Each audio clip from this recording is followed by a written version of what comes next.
நம்ம இன்றைக்கி ஒரு அருமையான தேங்காய் பால் ரசம் தாங்க பண்ண போகிறோம். எப்பயுமே ஒரே மாதிரி ரசம் இல்லாமல் இந்த மாதிரி ஒரு முறை பண்ணி பாருங்கள். இது எப்படி பண்ணலான்ட்டு வாங்க நம்ம வீடியோக்குள்ளே போகலாம். ஃபஸ்ட்டு நம்ம மசாலா வறுத்துக்கலாங்க. அதுக்கு ஒரு ஸ்பூன் மிளகு, ஒரு ஸ்பூன் சீரகம், ஒரு ஸ்பூன் தனியா, ஒரு சின்ன பட்டை, ஒரு லவங்கம், ரெண்டு லவங்கம், ஒரு ஏலக்காய், இதையும் சேர்த்து இதோட வறுத்துக்கலாம்.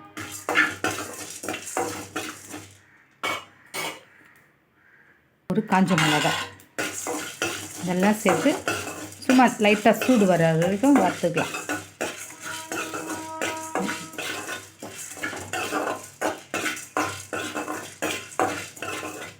லைட்டாக இப்படி ஆகிடுச்சுங்க, கொஞ்சம் சூடாகிடுச்சு, அவ்வளோதான். இது அப்படியே நம்ம ஒரு பிளேட்டுக்கு மாற்றிக்கலாம். இது தேங்காய் பாலுன்றதால ரசம் நான் தேங்காய் எண்ணெய் தாங்க ஊற்றுறேன். ஒரு 2 டேபிள் ஸ்பூன் தேங்காய் எண்ணெயை சேர்த்துக்கிறேன். தேங்காய் எண்ணெயில் சேர்ந்தால் அந்த ஃப்ளேவரு நல்லாயிருக்கும். எண்ணெய் சூடானதும் ஒரு ஸ்பூன் கடுகு,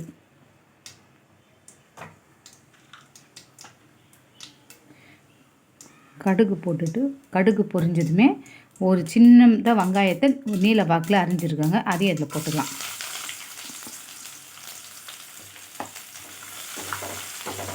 அதையும் நல்லா இப்படி பண்ணிக்கலாம், வதக்கிக்கலாம்.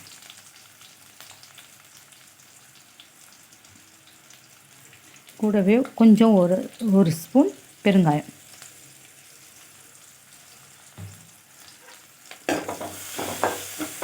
சேர்த்து கூட வதக்கிக்கிட்டு, பொன்னிறம்லாம் இல்லை, சும்மா லைட்டாக வதங்கினா போதும்.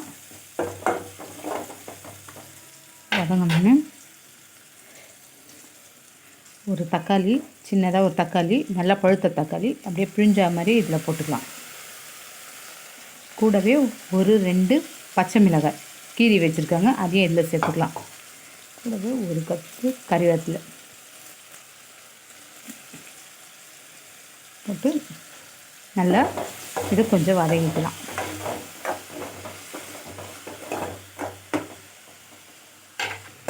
கொஞ்சம் நல்லா இது வதங்கியாச்சுங்க. இப்போ ரசத்துக்கு தேவையான உப்பு, கல் உப்பு நான் ஒரு 2 ஸ்பூன் போட்டுக்கிறேன்.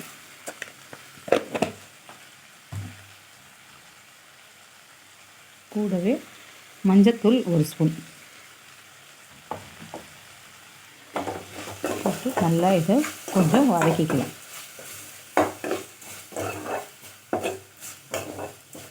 இப்போவே நல்லா அந்த தேங்காய் எண்ணெயில் வாசனை கமகமன்னு வருது வதங்கும் போது. இது நல்லா கலரி விட்டுட்டு ஒரு நெல்லிக்காய் சைஸ் அளவு புளியை நான் தண்ணியில் ஊற வச்சு கரைச்சி வச்சுருக்கேங்க, அதை இதில் ஊற்றிக்கலாம்.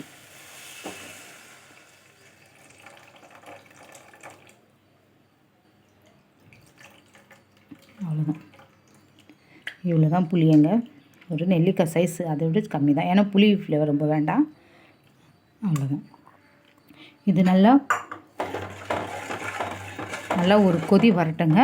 அதுக்காட்டி நம்ம இந்த வறுத்து வச்சுருக்கிற மசாலாவை ஒரு பச்சை பூண்டு அப்படியே தோலோட ஒரு 5-6 பூண்டு போட்டு நம்ம மிக்சியில் அரைச்சிட்டு வந்துடலாம்.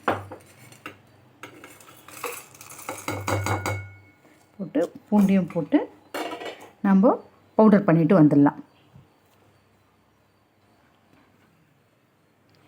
இப்போ நல்லா கொதிச்சுட்டு இருக்குதுங்க புளி தண்ணி கொதிக்கும் போதே நம்ம பவுட்ரு பண்ணி எடுத்துகிட்டு வந்திருக்கிற இந்த மசாலாவை இதில் சேர்த்துக்கலாம்.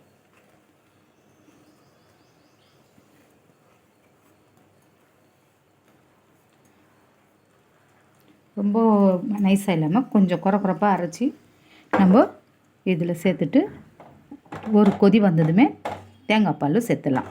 இந்த நேரத்தில் நம்ம கொஞ்சம் புளிப்பாக உப்பாக எல்லாம் இருந்தால் கொஞ்சம் செக் பண்ணிக்கோங்க. காரங்கிறது அதனால் கம்மியாக இருக்குதான்னுட்டு.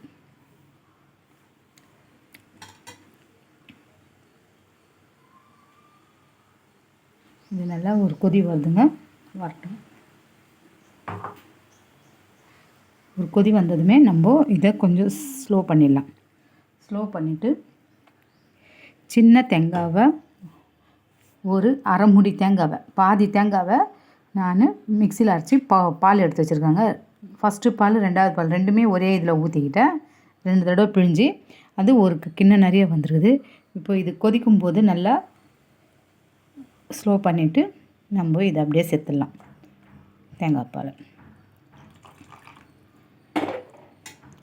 இது சும்மா லைட்டாக ஒரு கொதி தான் வரணும். அப்படி கொதிக்க வரும்போதே நம்ம ஸ்டவ் ஆஃப் பண்ணிடணும். தேங்காய் பால்ன்றதால நம்மளுக்கு அது உடஞ்சிரும். அதுக்காக ஒரு கொதி அப்படி லைட்டாக வரும்போது ஸ்டவ் ஆஃப் பண்ணிடலாம்.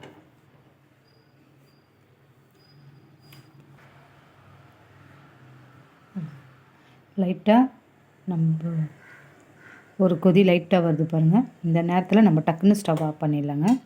ஸ்டவ் ஆஃப் பண்ணிவிட்டு கொஞ்சம் கொத்தமல்லி இலையை தூவிட்டு, கறிவேப்பிலையை தூவிட்டு, ஒரு 2 கட் பண்ண தக்காளி, அவ்வளோதாங்க. சுவையான தேங்காய் பால் ரசம் ரெடி ஆகிடுச்சுங்க. எப்பயுமே ஒரே மாதிரி பண்ணுறத விட இப்படி ஒரு முறை பண்ணி சாப்பிட்டு பாருங்கள்.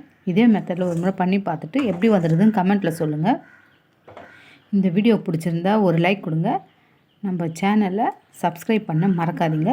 சிம்பிளான ரெசிபியை பார்க்குறதுக்கு நம்ம சேனலில் ஃபாலோ பண்ணுங்கள். தேங்க்யூ.